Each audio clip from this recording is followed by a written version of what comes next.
Hello friends, welcome to police world. நீங்கள் வந்து group 4க்கு revision பண்ணிகிட்டு இருப்பீங்க. ஸோ ரிவிஷன் பண்ணுறப்ப என்னென்ன பாயிண்ட்டை சுற்றி நல்லா படித்து வச்சுக்கணும் அப்படின்றத இந்த வீடியோவில் பார்க்க போகிறோம். ஸோ இந்த பாயிண்ட்டை நான் ஏன் சொல்கிறேன் அப்படின்னா, இது வரைக்கும் டிஎன்பிசியில் கேட்ட மொத்த ப்ரீவியஸ் கொஸ்டின் அதுக்குண்டான ஆன்சரும் என்கிட்ட இருக்குது. ஸோ அதெல்லாம் நான் ஜியாகிரஃபியில் திருப்பி பார்க்குறப்போ இந்த டாப்பிக்கை சுற்றி தான் அதிகமாக கேட்டு வச்சுருந்தாங்க. ஸோ அதை தான் வீடியோவை நம்ம சேனலில் எடுத்து போகிறேன். ஸோ ஸ்கிப் பண்ணாமல் பாருங்கள். இப்போ ஜியாகிரஃபியில் பார்த்தீங்கன்னா என்ன ரிவிஷன் பண்ணணும், ஸோ ஃபஸ்ட்டு என்ன படிக்கணும்னு பார்த்தீங்கன்னா 10th எல்லா லெசன் படிக்கணும். இதை நான் ஏன் சொல்கிறேன் அப்படின்னா, இப்போ 9 கொஸ்டின் கேட்குறாங்க அப்படின்னா அது 5 கொஸ்டின் வந்து 10th வந்துடும். சரிங்களா? ஸோ அதனால 10th ஜியாகிரஃபி அந்த 7 லெசன் வந்து ரொம்பவே முக்கியமான லெசன். ஸோ அதுக்கப்புறம் பார்த்தீங்கன்னா ரயில்வே தலைமையிடங்கள் வந்து பார்த்துக்கணும். இதை வந்து ஒரு குரூப் 1 நிறைய கொஸ்டின்ஸ் வந்துருச்சு. குரூப் 4 நிறையா, அதாவது பொறுத்துகளை சொல்லி கேட்டிருந்தாங்க. சரிங்களா? ஸோ அதுக்கப்புறம் பார்த்தீங்கன்னா வேளாண்மையில் இடம்பெயர்வு வேளாண்மைனா என்ன பயிர் சாகுபடி முறைகள், அப்புறம் எந்த மாநிலத்தில் என்னென்ன விளைச்சல். ஸோ நம்ம சேனலில் பார்த்தீங்கன்னா இந்திய மாநிலங்கள் அப்படின்ற பிளேலிஸ்ட் இருக்கும். ஸோ அந்த பிளேலிஸ்ட்டில் என்னென்ன மாநிலத்தில் என்னென்ன விளைச்சல்லாம் அதிகமாக வருது அப்படின்றத கரெக்டாக அந்த மாநிலத்தில் என்ன விளைச்சல் வருது அப்படின்றத முதற்கொண்டு அந்த பிளேலிஸ்ட்டில் இருக்கும். ஸோ நீங்கள் பார்த்து தெரிஞ்சுக்கோங்க. ஸோ நெக்ஸ்ட் பாயிண்ட் பார்க்கலாம். ஸோ வேளாண் துறை சட்டங்கள் இருக்குது. ஸோ அதுவும் தெரிஞ்சுக்கணும். ஸோ காடுகள் பார்த்தீங்கன்னா என்னென்ன காடுகள், அதுக்கு என்னென்ன பெயர்கள் இருக்குது, அப்புறம் காடுகள் அடர்த்தியில் இந்தியா லெவலில் எவ்வளோ இருக்குது, தமிழ்நாடு லெவலில் என்ன இருக்குது அப்படின்னு சொல்லி பார்த்துக்கணும். இந்த காடுகள் பரவல்ன்றது சும்மா ரொம்ப ரேர் தான், தெரிஞ்சுக்கணும். சரிங்களா? ஸ்டேட்மெண்ட்டில் கூட ஜாயின் பண்ணலாம். சரிங்களா?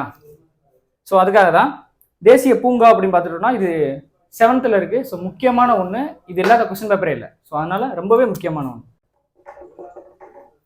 தேசிய பூங்கான்றது ரொம்பவே முக்கியமானது. ஸோ ஃபஸ்ட்டு அது தேசிய பூங்காவா இல்லை பறவைகள் சரணாலயமா இல்லை உயிர்கோள பெட்டகமான்னு சொல்லி ஃபஸ்ட்டு அதை தெரிஞ்சுக்கணும். ஸோ அதுக்கப்புறம் எந்தெந்த மாநிலத்தில் எத்தனை தேசிய பூங்கா இருக்குன்னு சொல்லி தெரிஞ்சுக்கணும்.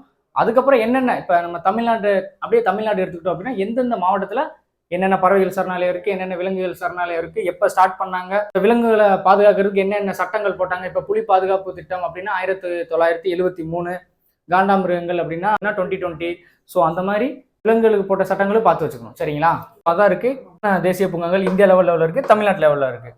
எந்தெந்த மாநிலத்தில் இல்லை எந்தெந்த மாவட்டத்தில் எந்தெந்த தேசிய பூங்கா இருக்குது அப்படின்றத பார்த்து வச்சுக்கணும். சரியா? அதுக்கப்புறம் பார்த்தீங்கன்னா முக்கிய மீன்பிடி தலங்கள், இதுவுமே முக்கியமான ஒன்று தான். இதுவுமே ப்ரீவியஸில் ரிப்பீட்டடாக கேட்டுகிட்டே இருந்திருக்காங்க. சரியா? முக்கிய மீன்பிடி தலங்கள், அப்புறம் புவிசார் குறியீடு, கோள்கள், இது வந்து ரொம்ப ரேராக தான் கேட்டாங்க. அதாவது இது வரைக்குமே ஒரு 3 வருஷம் தான் கேட்டிருக்காங்க. சரிங்களா? ஸோ 3 வருஷம் தான் கேட்டிருக்காங்க. ஸோ சும்மா ஜஸ்ட் ரீட் பண்ணிக்கோங்க. சரிங்களா? அதுக்கப்புறம் பார்த்தீங்கன்னா இது வந்து ரொம்பவே முக்கியமானது. சரிங்களா? அதாவது இப்போ உலக உற்பத்தியில் இந்தியா எந்த இடத்துல இருக்குது, அதே மாதிரி இந்தியா லெவலில் தமிழ்நாடு எந்த லெவலில் இருக்குது அப்படின்றது தான். உலக உற்பத்தியில் இந்தியாவோட பொசிஷன், தமிழ்நாடோட பொசிஷன்.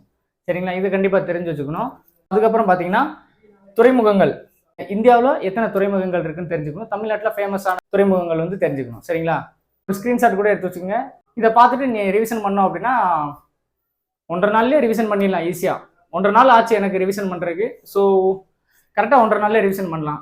சரி, ரிவிஷன் பண்ணிவிட்டு ஸோ இதுக்கப்புறம் வந்து முக்கியமான கொஸ்டின்ஸ்லாம் நான் போடுறேன். அதுக்கப்புறம் பார்த்து தெரிஞ்சுக்கோங்க. சரிங்களா? தேங்க்யூ.